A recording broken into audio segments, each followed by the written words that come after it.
Ngayon po ay dadako po tayo sa isang pag-aaral. Ito po ibinigay ng inyong pastor sa akin about kingdom partnership. At ang text po niyang ibinigay sa akin ay Matthew chapter 9 verse 35 to 38. So simulan po nating basahin. Matthew chapter 9 verse 35 to 38. Ganito po ang nasusulat. Then Jesus went about all the cities and villages, teaching in their synagogue, preaching the gospel of the kingdom, and healing every sickness and every disease among the people. Then sa verse 36, but when Jesus saw the multitude, he was moved with compassion for them, because they were weary and scattered like sheep having no shepherd. And verse 37 to 38, then he said to his disciple, the harvest truly is plentiful, but the laborers are few. Therefore pray the Lord of the harvest to send out laborers into the harvest. Manalangin po tayo. Father, we thank you for your word. I decree and I declare light and life comes to the listener. This is my prayer and this is my declaration. Everybody say, Amen. Ang unang gusto ko pong yung makita dito sa binasa natin, kasi kung papansin po natin, ang sabi sa Bible, si Jesus ay pumasok sa lahat ng mga city at villages. Tama? At mapapansin nyo, iisang tanawin at pananaw lang ang nakita ng ating Panginoon. At ang nakita niya ay ito yung panahon ng tag-ani. Kaya ang uno kong pakita sa inyo ngayon ay yung tinatawag natin the season of harvest. Kasi nung si Jesus ay pumasok doon sa villages, lahat ng pinasok niya, city at villages, iisang tanawin ang kanyang nakita. Ang nakita niyang tanawing hinugna ang lahat ng pananim. At napakaraming aanihin, subalit kakaunti ang manggagawa. Kaya nga sabi niya, the harvest is plentiful, but the laborers are few. Kaya nga sabi ni Jesus, therefore pray for the Lord of the harvest to send out laborers into the harvest. Now, ano nga ba ang gusto kong ipahiwatig sa inyo ngayon? Bakit natin dapat matandaan itong pangyayaring ito? Ulitin ko po, iisa lang ang pananaw, iisa lang ang nakitang tanawin ni Jesus. Mula sa mga cities at mga villages. At ang tanawin ito ay yung mga pananim ay hinug na at handa ng anihin. Pero may konting problema. Ang nakitang problema ni Jesus, ang daming aanihin, subalit kakaunti ang manggagawa. Now, kaya nga kung tatagalugin ko, ang sabi ni Jesus, katotohanan, ang aanihin ay marami. Datatuat kakaunti ang manggagawa. Yun kasi ang pananaw na nakita ng ating Panginoon. Now, ano ba ang ibig pahiwatig ito ng Diyos sa atin? Alam niyo, habang minimeditate ko po itong salitang ito, isa lang po ang nilagay ng Diyos sa puso ko, na sinasabi ng Panginoon, ngayon na ang panahon ng tag-ani. Ulitin ko po, ngayon na ang panahon ng tag-ani. Ibig sabihin, this is the season of harvest. Alam niyo ba, sa Bible, may dalawang kahulugan ng salitang oras at panahon. Ano nga ba itong dalawang oras, itong panahon, o itong oras o panahon na sinasabi sa Bible? Dalawa po yan. Ang una po ay yung tinatawag nilang chronos, na ang ibig sabihin po ng chronos is measured time. In seconds, in minutes, hours, day, and year. It is a normal count or rounded time.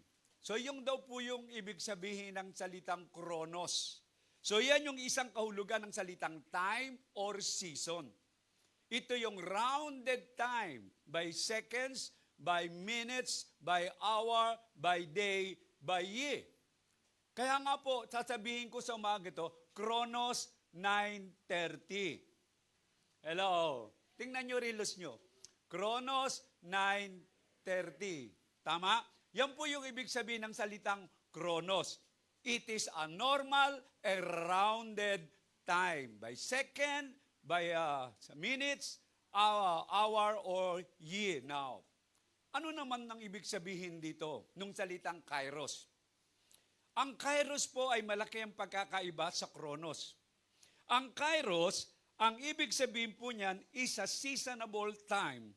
In the Greek word that means the right, opportune, or favorable time of God. Ibig sabihin, yun daw ang tamang oras, tamang panahon ng tag-ani. Ibig sabihin, hindi mo dapat palagpasin. Hello? Halimbawa, pag oras na ng tag-ani ng palay, hindi mo dapat palagpasin. Tama?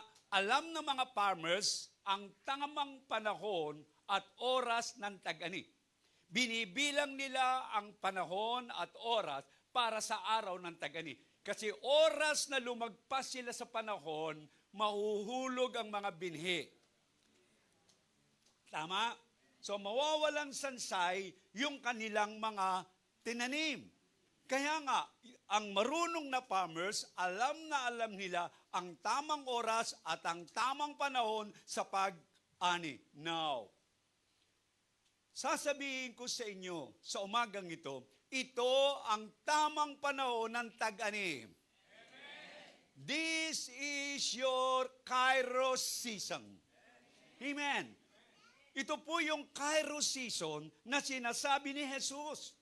Sinasabi niya, nung pumasok siya sa mga villages, pumasok siya sa kanyang mga city, nakita niya, wow!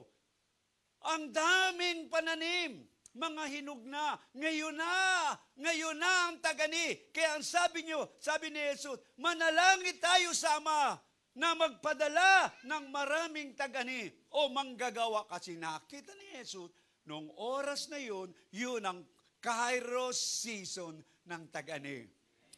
Are you listening? So, Kairos season is the right time for harvest. Tama po ba? Panahon niya ng tag-ani. Na ang ibig sabihin, it is a time, makinig po kayo, it is a time of sovereign power, grace and favor from God. Hallelujah! Ibig sabihin yun ng panahon na ang kamay ng Diyos ay naroon. Yung kapangyarihan ng Diyos ay sasama sa atin. Yung biyaya ng Diyos ay nandiyan, nakahandang bumuhos. Nandiyan yung mga pabor ng Diyos, yung mga sitwasyon, yung mga pangyayari na bubuksan niya para sa iyo. Kasi ngayon ang panahon ng tag-ani. Hallelujah! At ang sabi diyan, it is the time, it's the opportune time for the fulfillment of God's promises. Hallelujah! Marami ka bang inaantay-antay ngayon na matagal mo nang pinapanalangin, pero wala pang dumarating na kasagutan? I prophesy to you this morning, this year, bago matapos ang taon, tatanggapin mo ang lahat ng pinapanalangin mo in the name of Jesus. This is your Kairos season. Kaya nga sabi niya, it is the opportune time for the fulfillment of God's promises. Now, bibigyan ko po kayo ng example niyan. Ang example niya na yung kapanganakan ng ating Panginoon. Amen? Now, ano po yung nangyari? Tingnan po natin. Tandaan po natin. Tandaan po natin, during Kairos season, ang langit ay bukas. At ang kamay ng Diyos ay nakikisa sa mga taong naniniwala sa Kanya. Uulitin ko po ito. Uulitin ko po. During Kairos season, ang langit ay bukas. At ang kamay ng Diyos ay nakikisa sa mga taong naniniwala sa Kanya. Ibig sabihin, kung ikaw yung taong naniniwala sa Kanya, na alam mo ito yung panahon ng pagkilos ng Diyos, Pagkilos ng Diyos, yung kanyang power, yung kanyang grace, ang kanyang favor ay sasama sa inyo dahil pinaniniwalaan mo, ito yung panahon mo, ito yung gagawa ang Diyos personally sa buhay mo. Ito yung panahon na gagawa ang Diyos sa Gia Noveleta that signs and wonders and miracle will be manifest. Paniwalaan mo! Yugyugin mo ang katabi mo, sabi mo, ito na ang Kairos season mo.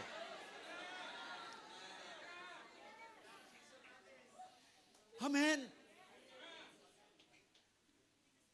Tandaan pa ninyo ito. When Kairos season come, makinig, when Kairos season come, sabi niyan, Kairos will overrule everything in the Chronos. Ulitin ko po ha.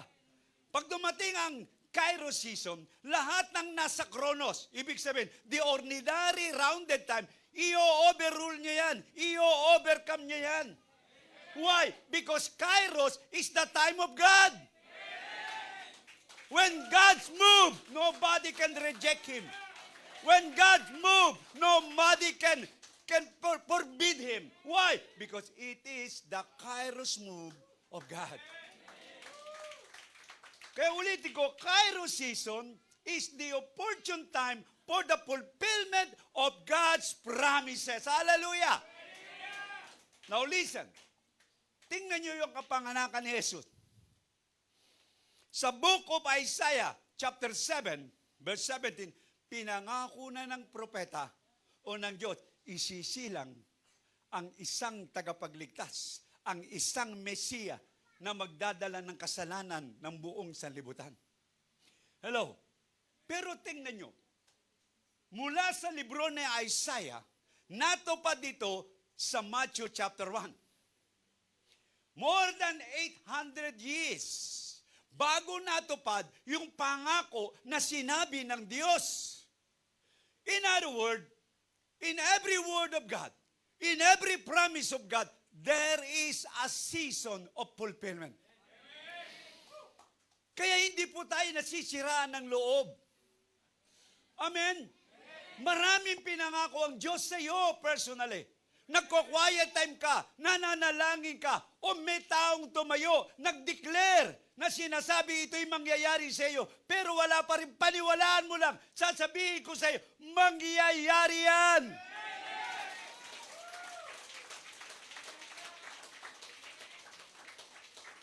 Anong sabi ng Panginoon? Believe our God, and you shall be established. And believe my prophet, and you shall prosper. Amen. In other words, if you believe God, if you believe the word of God, and there is somebody standing in the midst of you and declare the word of God, you have to believe too. Amen. Are you listening, church? Amen. Kaya nga kaibigan, this is your Kairos season. Yugyugin mo muli ang katabi mo. This is your Kairos season.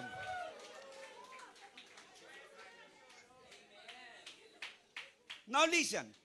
Tingnan nyo. Tulad ng sinabi ko, pag dumating ang Kairos, He will overrule the Chronos. Now listen.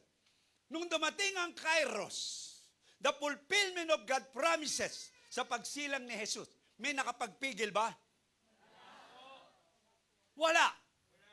In fact, the heavens are open. Amen. Yung heaven bukas, imagine even the stars guided the three wise men. Amen. The wise men were guided by the light. Amen. Ibig sabihin, the heavens is open. Amen. Not only that, the angel protected the child Jesus. Hello? Saan pumunta ang child? Dinidirect ng angel. Pinoprotektahan ng angel. The angel guided, arranged, and protected the birth of Jesus Christ. Amen. Wala silang nagawa. Even the very powerful king on that day, King Herod, nagbigay ng direksyon, patayin ang lahat ng mga bata na mula, I think, 1 taong nagulang ay patayin. Napatay ba ang sanggol na si Jesus? Hindi. Why?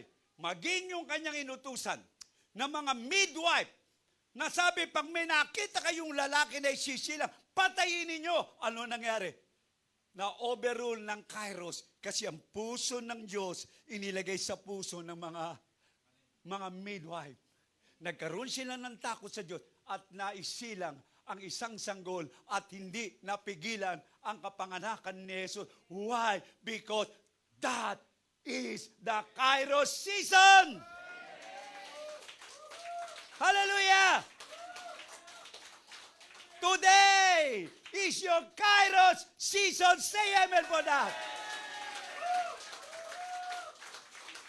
Totoo po yan. Sinasabi ko po sa mga taong kaharap ko ngayon that this is the Kairos season. Ang Kairos season, makinig po ulit kayo. Ang Kairos season ay ang tamang oras o panahon ng pagkilos ng Diyos. Kaya ang lahat ay magiging madali, mabilis, mabunga, at matutupad ang mga salitang pinangako ng Diyos. Kasi naroon ang kamay ng Diyos na gumagawa kasama ng mga taong naniniwala sa Kanya. Hallelujah. Ibig sabihin, lahat magiging madali. At hindi lang magiging madali, magiging mabilis, magiging mabunga, at matutupad ang mga pinangako ng Panginoon sa inyo. That is the Kairos season. Kaya kaibigan, kapatid, nung nakita ni Jesus, nung pumasok siya sa mga villages at city, yun ang pahiwatig ni Jesus. Panahon na ng tagani. Are you listening, church? I decree and declare, this is the season for Gia Noveleta that you will expand to the north, to the south, to the east, and to the west. This is my declaration in Jesus' name. Amen. Kaya nga mga minamahal, huwag po tayong masiranod, matuwa po tayo kasi ito na yung ating Kairos season. Now, pangalawang gusto kong makita nyo rito. Ano ang gusto kong makita nyo ngayon? Dapat yung makita, we are now in the Kairos season of the end time harvest. Kairos season na ito, in the end times harvest. Ibig sabihin po niyan, pag sinabi kong a season of a end time harvest, ang ibig sabihin po niyan, wala na pong susunod na Kairos season. This is an end time Kairos season. Nakikilos ang Diyos with a great, great power in the midst of us. The Bible say, makinig po kayo, the latter house is greater than the former house. Yan ang sabi sa Bible. The latter house is better than the former house. Ibig sabihin yan, the latter glory will be better than the former glory. Ang ibig sabihin na yun, yung nangyari noon, at yung nangyari noon, Old Testament, at nangyari in the book of Acts, in the New Testament, in this last day season, that will be joined together. The former and the latter rain will move because this is the Kairos season. Yung mga himala nangyari in the Old Testament at yung mga himalang nangyari in the New Testament ay muling magaganap sa huling araw ngayon. Hello! Madalas sinasabi natin, yung mga miracle na ginawa ni Moses, miracle na ginawa ni Elijah, ni Elisha, at miracle ng mga disipulo no sa book of Acts. Kaibigan, kapatid, the Bible say, katotohanan sinasabi ko sa inyo, he believes in me, the works that I do, you will do. And greater than this, because I will go to my Father. Greater than this. Now, this is now the season. Yung sinasabi ni Jesus, greater than this that you will do.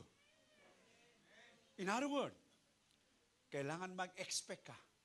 Greater ang gagawin ng Diyos sa buhay mo. Amen? Hallelujah! Kasi end times harvest na po. Wala na tayong haharapin pang iba. Kaya sa huling araw na ito, ito yung last Kairos season na ibubuhos ng Diyos, ang banal na Espiritu. Hallelujah. Kung gusto nyo pong mapakinggan ang buong lesson ko about Kairos season, go to the YouTube. Lagay nyo lang June Aragon, lalabas yung teaching ko, huling dinownload ko about Kairos season. Okay now, tingnan nyo, sa Matthew 24 verse 14, and this gospel of the kingdom will be preached in all the world as, take note, as a witness to all nations, and then the end will come. Ano pong ibig sabihin? We are now in the final hour of the Kairos harvest season. Ulitin ko po. We are now in the final hour of the Kairos season of the harvest. In other words, ito na po ang huling panahon na sinasabi ng Diyos na bubuhos ang kapangyarihan niya with full measure of the glory of God. Ulitin ko po, with full measure of the glory of God. Amen? So, yan po ay mararanasan natin. Now, makinig, tingnan niyo po sa Matthew chapter 24. Dito, kung babasahin yung Matthew 24, mula sa unang talata pababa, bago dumating sa chapter 14, maraming binanggit si Jesus about the sign of the end times. Tama? Ang binanggit niya, lalabat ang mga bulaan, mga tuturo. Bulaan, mga propeta. Hello? Kung papansin nyo ngayon, kung kayo nakikinig sa YouTube at sa iba pa, yung mga magagaling magturo, ngayon ay lumalabas na, mga bulaan teacher pala. Are you listening? Di ba? Araw-araw nating napapakinggan, ang dami-daming followers. Tama? Ang dami-daming followers, ang daming umahanga, napakagaling. Down to earth kung magpaliwanag, but later on, nag-shift ang kanyang mga teaching. Hello, are you listening? Anong ibig sabihin? Kasi we are now in the last day season, lalabas ang mga bulaang propeta at bulaan mga mangangaral. Yun ang hinula sa Matthew 24. At hindi lang yan. Ang sabi diyan, wars and rumors of war. Tama? Hindi natatapos ang gera. Ang gera ay patuloy na. At hindi lang gera, rumors of war. Maririnig mo kada sulok ng mundo may mga labanan. Kada sulok ng mga lugar may mga pag-aaway. Why? Because is an end times na po sa panahon natin ngayon. At sinasabi pa dyan, nation will rise against nation. Amen? Yung mga nasyon, sa bawat nasyon ay magkakagulo. At hindi lang yan at sinabi niya, kingdom will rise against kingdom. At sinabi pa, magkakaroon ng pamin, kahirapan. Tama? Kung titignan nyo, dumanas tayo ng tinatawag nating itong nakaraan bang the COVID na yan. Alam nyo ba, may mga darating pang iba. Hello, COVID, yung pamin, mga pestilence, mga earthquake. Ayan na. Now, kung makikinig kayo, araw-araw, oras-oras, halos lumilindol. Alam nyo, last year makasama ko yung anak ko. Ang lakas ng lindol sa Cagayan de Oro, grabe. Twice kaming nilindol doon. Nung kasama ko rin siya, titinan, nilindol din kami. Grabe ang lindol. So, in other words, kahapon lang nabasa ko, lumindol na naman. Sa iba't ibang lugar, lumilindol. Now, anong ibig sabihin? Pinapakita lang yan. Bago dumating ang Panginoon, tandaan po natin ay ito na ang mga mangyayari. In other words, lahat pong ito ay nagaganap na. Are you listening? At ang huling sinabi niya in Matthew verse 24, verse 14, and this gospel of the kingdom will be preached in all the words. Hello, as a witness to all nations, then the end will come. Ano pong ibig sabihin? Alam, minsan iniisip ko, parang imposibleng mangyari na yung the gospel will be preached in all nations, in all the world. Ngayon, hindi po. Maging Cebuano ka, kahit wala ka sa Cebu, makakarinig ka ng Cebuanong nagpipreach. Hello? Are you listening? In other words, nagko-cross over na lahat ng mga dialect, lahat ng mga lengguwahe, nagko-cross over the nation na. Ang ibig sabihin, yun ang sinasabi ng Panginoon na itong gospel of the kingdom will be preached in all the world as a witness to all the nation. And then, the end shall come. Kaya kaibigan, nasa end times na po tayo. Hello? And this is the end time season, the last end time season of harvest na sinasabi ng Panginoon. So, ano po dapat natin gawin? Because we are now in the end time season. Okay, now. Ang sabi po, this season is Kairos hour for the end times harvest. Ulitin ko po. This season is the Kairos hour for the end times harvest. So, end time harvest na po sa panahon ngayon. In other words, marami tayong madadalang kaluluwa ngayon. Hello? Yung mga taong hindi maniniwala sa panahon ngayon. Kasi Kairos season, tandaan nyo, sinabi ko, pag Kairos season, bukas ang langit. Bukas ang langit na kasama natin. Yung power, yung grace, at favor ng Diyos, nandiyan dyan. Sasama sa atin. At hindi lang yan, maging anghel. Hello? Panaok babayan, makikisama in this last hour because we are now in the end times harvest. Yan ang mangyayari sa panahon po natin ngayon. Amen? Kaya nga kaibigan kapatid, ano ang dapat natin gawin? Because we are now in the end times Kairos season of harvest. Ang sabi po sa binasa Ephesians 5:16, redeem the time. No, sa ibang translation ng salitang redeem the time, buy up opportunity. Sa Tagalog, samantalin, bilhin natin ang oras na ito, ibig sabihin ay pay the cost. In other words po, itong panahong ito ay dapat samantalahin po natin ang oras. Redeem the time. Are you listening, church? Ibig sabihin, huwag na tayo magsayang ng oras. Huwag na tayo magsayang ng panahon. Kung ikaw estudyante, begin to share the gospel to your classmate. If you are employee, begin to share to your co-employee. Kung ikaw ay nasa community, begin to share to kumare, to kumpare. Hello, sa kapitbahay, sa community. Why? Because we have to redeem the time. Kasi hindi natin alam. Baka bukas o makalawa, dumating na ang ating Panginoon. Are you listening? Kaya kaibigan, mga minamahal, as I said, this is the Kairos season of the end times harvest. Kailangan samantalahin po natin ang pagkakataong ito. Huwag na po tayong magpapitik-pitik pa, kundi bawat oras, bawat sandali, gamitin natin para maipangaral ang salita ng Panginoon. Amen? Yug-yugin mo ang katabi mo, panahon mo na!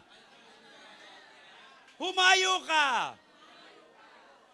Amen? Naintindihan niyo po ang ibig ko sabihin. Now, pangatlong makikita niyo po rito sa text natin binasa ay number 2. Jesus need a laborer in this end times harvest. Ito po yung sinasabi natin kingdom partnership. Hello? Amen. Kingdom partnership na naghahanap si Jesus ng mga laborers na kasama niyang tatrabaho in this end time harvest. Kaya nga I said, nung pumasok si Jesus sa mga city at villages, iisa ang nakita niya, ang daming mga aanihin, kakaunti ang manggagawa. Kaya sabi niya, manalangin kayo, ang Diyos ay magpadala ng mga manggagawa. O sa English, magdala ng mga laborer. Kaya ulitin ko po, basahin ko uli yun, verse 37 to 38. Ang sabi diyan, then he said to his disciples, the harvest truly is plentiful. Hello, napakarami. But the laborers are few. Therefore, pray the Lord of the harvest to send out laborers into harvest. In other words, God is looking for a partnership in this last season. At hinahanap niya ay yung laborers. Hinahanap niya ay yung manggagawang makakatulong niya para mag-ani in this last days our season. Now listen, pag sinabi pong laborers, iba po yan. Kasi doon sa ibang translation, workers, tama? Pero sa original translation, ang pagkasabi ay laborers. Pag sinabing laborers, ang ibig sabihin niya ay handang magbata, handang magpagod. Basta makuha lang niya yung kanyang kita. Yan ang laborers. So, the laborer is someone who is willing to pay the cost just to get the wages. Yan po yung laborers. Kaya yung laborers, talagang handang kahit mainit ang araw, tatarbahuhin niya yan. Basta makuha lang niya yung wages. Yan ang mga laborers. Hello? Ang hinahanap ni Jesus ay hindi manggagawa lang, kundi laborers. Yung laborers, handang itaya ang oras, ang panahon, ang buhay para lang makapagdala ng maraming harvest in the kingdom of God. Sabihin mo sa iyong katabi, ikaw yun. Sagutin mo tayo, ikaw din. Amen. Naalala ko kasi minsan, nung mga bata pa kami sa GIA, pag pinag-uusapan yung sent me, nananalangin kami. Sabi namin, Lord, sent my brother. Pero kaibigan, kapatid, panahon na po para sabihin ko sa iyo, ikaw mismo ang tinatawag ng Panginoon. Huwag mo na ituro si kuya at si ate, kundi ikaw mismo yan. Amen? Kaya nga dito, in this end times harvest, Jesus is looking for a laborer who will work with Him in this end times harvest. Naalala ko, alam niyo ba ang tatay ko nung araw ay contractor. Kumukuha po yan ng mga project kasi ang trabaho niya ay finishing. Lahat ng mga malalaking bahay o mga malaking building, kinukontrata niya. Mga finishing po siya, yung mga tiles, mga watch out, marmo, lahat po yan. Ang ginagawa ng tatay ko, pag meron siyang mga project, naghahanap siya ng laborer. Ang ginagawa ng tatay ko, naglilibot yan doon sa lugar namin. Tinahanap niya yung mga kapitbahay namin na willing magtrabaho kasama niya. Kaya marami ako mga kapitbahay noon na nakakasama ko sa trabaho. So, ang point ko rito, kung ang tatay ko bilang kontraktor, para matapos, mapinish yung project niya, ay naghahanap ng laborer. How much more our God in this last harvest season? Naghahanap ang Diyos ng laborer. Laborer. Ang laborer ay yung handang magdusa, magbata, maghirap para lang makuha ang kanyang wages. Ang wages natin ay the soul in the kingdom of God. Ang tanong ko, handa ka ba? Magbata, maghirap, itaya ang buhay. Para umani po tayo ng mga maraming kaluluwa sa karya ng Panginoon. Amen? I decree and I declare, hindi na po kayo magkakasya. Pagkatapos ng taong ito, hindi na po kayo magkakasya rito. Amen? This is your Kairos season. This is a harvest season. Tandaan po ninyo ito. Tulad ng sinabi ko, dahil Kairos season, yung mga taong nireject kayo nung araw, pag sinera nyo, magugulat kayo, tatanggap sa Panginoon. Kasi ang heaven, bukas ang langit. Tandaan nyo, ulitin ko po ito. Pag Kairos season, bukas ang langit. Ang angel, bumababa. Tulad na nangyari ng panahon ni Christ. Bukas ang heaven, the star, imagine star, ginahid ang the wise men. Tapos yung angel, ang nag-direct, nag-guide, nag-protect. Even the king on that day, the powerful king, gumawa siya ng commandment, utos para patayin, hindi niya nagawa. Why? It's a Kairos season. Kaibigan, kaya wag po tayong matakot ngayon. Kasama mo ang Diyos. Amen? Palakpakan po natin ang Panginoon. Kaya nga sa Mark chapter 16, verse 15, very familiar tayo. Ito'y sabi ni Jesus, And he said to them, go into all the world and preach the gospel to every creature. Kaibigan, ito'y para sa iyo. Ito'y para sa bawat isa sa atin. Ang sabi ni Jesus, humayo kayo, ipangaral nyo ang mabuting balita sa lahat ng mga kinaban. Are you listening? Ang sabi niyang, binanggit salitang the word and every creature. Pag sinabi natin the word, ang ibig sabihin na anuman lugar, anumang places, anumang villages, anumang barangay, anumang bahay, anumang opisina, anumang eskwelahan. That's the meaning of the word. Pag sinabing creature, ibig sabihin, Chinese man yan, hello. Maging Chinese man yan, Pilipino man yan, Ilocano man yan, hello. Bisaya man yan, or Ilonggo man yan, kasama sila na sinasabi dito, go and share the good news to them. Amen? Kaya huwag po tayong matakot. Kaya nga, sabi niya sa Matthew 28, sinabi niya, go therefore, take note go therefore. Conclusive niya, humayo kayo. Bakit sinabi ni Jesus, go therefore? Kasi, binigyan na ni Jesus ng kapangyarihan at kapamalaan ng kanyang mga alagad. In other words, kaibigan mga minamahal, binigyan ka ng kapamalaan ng ating Panginoon. Hindi ka dapat matakot kasi binigyan ka na ng kapamalaan ng ating Panginoon. Ulitin ko, kung babasahin niyo yung buong binasa natin kanina sa Matthew 16, ang sabi niyang, go therefore and preach the gospel to every creature. Ang sumunod diyan, sabi niyan, those who believe, ang sabi niyan, in my name, you will cast out demon. Sabi niyan, you speak a new tongue. You will lay hands on the sick, and the sick will recover. Now, alam niyo, binabasa ko ito. Yung talatang yan, kung titignan, sabi niyan, those who believe in my name, they will cast out demons. Tama? They will cast out demons, they will speak a new tongue. Hello? They will lay hand, they will drink, sabi, they will drink a deadly, they would not be hurt. Makakainom sila ng lason, hindi sila maano. Tama? At sabi diyan, ipatong ang kamay sa may sakit, ang may sakit ay gagaling. Now listen, hindi pa kayo magtataka. Sabi ni Jesus, ipatong yung kamay sa may sakit, ay ang may sakit ay gagaling. Ano ang pagkakaiba nung salitang ipanalangin nyo ang may sakit? O sinabi ni Jesus, ipatong ang kamay sa may sakit at siya'y gagaling. Ano ang pagkakaiba nun?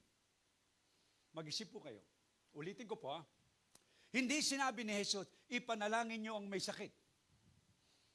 Ang sabi ni Jesus, ipatong ang kamay sa may sakit, ang may sakit ay gagaling. Ano ang pagkakaiba?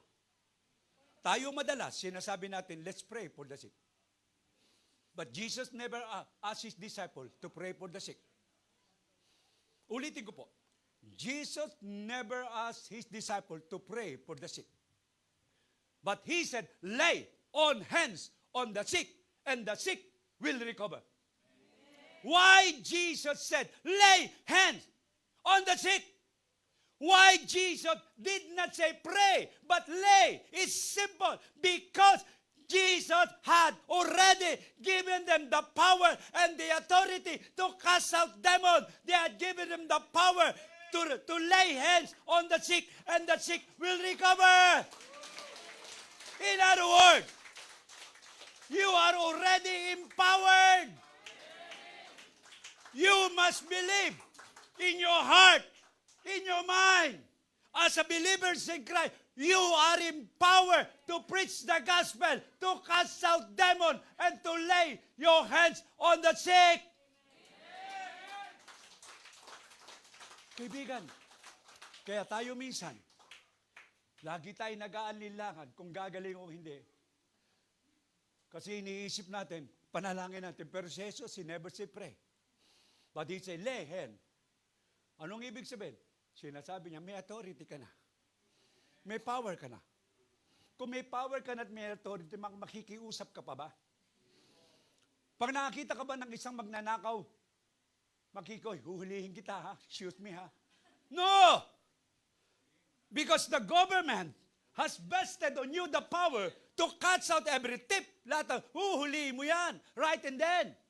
No excuses. Why? Because you know you have the power.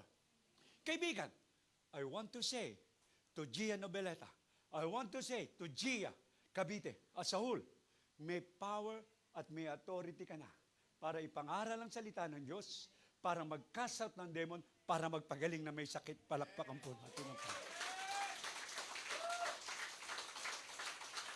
Sabihin mo sa iyong katabi, change. Change. Magbago ka na. Kaya pag nakakita kayo na may sakit, just begin to lay. And begin to decree and declare. Now, listen. Hindi nyo ba alam ang kagalingan na hindi pangako? Ulitin ko po Ang kagalingan na hindi pangako. Isang katotohanan na ginawa ni Jesus sa krus ng Kalbaryo. Ulitin ko po, ang kagalingan ay hindi pangako, kundi isang katotohanan na ginawa ni Jesus sa krus ng Kalbaryo. Anong sabi sa Bible? By His stripe, you were healed. Tapos na. Jesus was wounded. Hello, He was wounded for our transgression. He was bruised for our iniquities. The chastisement of our peace was upon Him, and by His stripe you were healed. Don't treat healing as a promise. Treat healing as a pact. Isang katotohanan na tapos na ginawa ni Jesus sa krus ng Kalbaryo.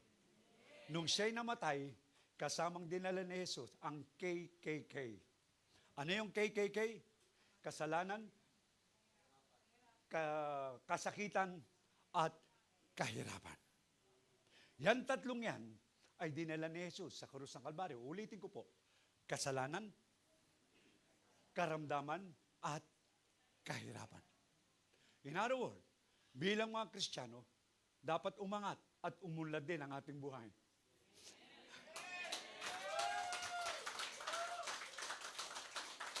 Nasa isip lang yan. Nasa paniniwala yan ang salita ng Diyos. Kung ganun mo pinaniniwalaan ang salita ng Diyos, na magaling ka na, mangyayari. Kung pinaniniwala mo ang salita ng Diyos, na ikaw ay mayaman, payayamanin ka ng Diyos. Alam nyo, makinig po kayo. Pag pinag-uusapan ng biyaya, ang laging nakikita lang nyo lang ay yung kasalanan sa krus. Na pinatawad, na tinubos. Kaibigan, tandaan natin, nung namatay si Jesus, kasama doon ang kasakitan at ang kahirapan. It was packaged. Kaya nga, kailangan ganun yung nakikita siya. Minsan kasi sabi na, okay lang yan. Okay lang, pupunta ako sa langit. Pero may sakit ka naman. O, punta ako sa langit, pero naghihirap ka naman. Hello, kaibigan kapatid, kasama sa biyaya, pati ang paglaya mo sa kahirapan. Anong sabi sa 2 Corinthians chapter 8, verse 9? Dahil sa biyaya ng Diyos, hello, for the grace of God, na siya ay mayaman, ay naging mahirap, para ikaw ay yumaman. In other words, kung hindi mo paniniwalaan na yung biyaya na namatay si Jesus ay kasama kahirapan, hindi ka aahon sa kahirapan. Kailangan kasama mong paniwalaan. Hindi lang ang kasalanan mo ang ginawa ni Jesus sa krus ng Kalbaryo. Hindi lang ang kasakitan mo, maging ang kahirapan mo dinala ni Jesus sa krus ng Kalbaryo. Amen. Nauuwi ako sa maraming topic. Now, ang point ko lang po rito, pinapakita ko sa inyo ang pagtawag ng Diyos sa atin. Amen? Kaya tandaan natin, you are called and sent by God into the harvest field. Now, sent by God into the harvest field, triple po ang ministry ng bawat believers. Ano yung threefold ministry? Pag sinabi po natin threefold, hindi mo pwedeng paghiwalayin. Parang tulad yan ng 3-in-1 coffee. Hindi mo pwedeng hiwalay ang coffee mate o hiwalay ang coffee at ang sugar. So pag sinabing threefold, ibig sabihin, hindi po pwedeng paghiwalay. Ano yung threefold ministry ng bawat Kristiyano? Winning soul. Hello? Making disciple. Pangatlo, power demonstration. In other words, you have the power to cast out demon. You have the power to heal the sick. You are the power to gain wealth.